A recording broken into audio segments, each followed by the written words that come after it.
অযোধ্যায় রাম মন্দিরে প্রাণ প্রতিষ্ঠায় যাচ্ছেন না পুরীর শঙ্করাচার্য নিশ্চলানন্দ সরস্বতী। সাগর মেলায় গঙ্গাসাগরে এসে শনিবার স্পষ্টই এ কথা জানিয়ে দিলেন তিনি। উল্টে প্রধানমন্ত্রীকেই কঠোর সমালোচনায় বিদ্ধ করলেন শঙ্করাচার্য। শুধু তাই নয়, নরেন্দ্র মোদীকেও ঘুরিয়ে উন্মাদ আখ্যাও দিলেন তিনি।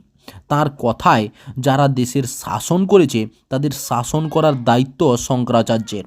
মূর্তি প্রতিষ্ঠার শাস্ত্রসম্মত বিধি মেনেই করা উচিত। এখানে লোভ, ভয় ও ভাবনার কোনো জায়গা নেই। সংবিধানসম্মত বিধিনিষেধের পালন করার দায়িত্ব প্রধানমন্ত্রী ও রাষ্ট্রপতির।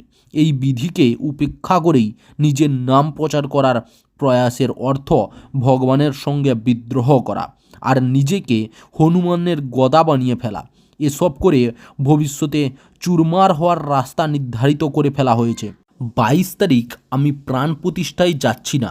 সেবায়েত ছাড়া অন্য কেউ ভগবানের মূর্তি বা বেদি স্পর্শ করতে পারে না। এটাই সনাতন ধর্মের মর্যাদা। প্রধানমন্ত্রীর প্রাণ প্রতিষ্ঠা করবেন আর আমি সামনে বসে হাততালি দেব, বৈদিক সংবিধান দেব।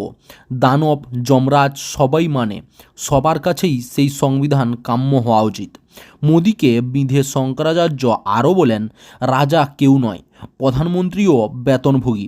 প্রধানমন্ত্রীর দায়িত্ব ধর্মীয় ও আধ্যাত্মিক বিষয়গুলিকে ধর্মীয় জায়গায় রাখা, সেটাই উচিত। সব কিছুতে হস্তক্ষেপ করা বা নিজের নেতৃত্বকে সব জায়গায় প্রমাণ করা উন্মাদের লক্ষণ।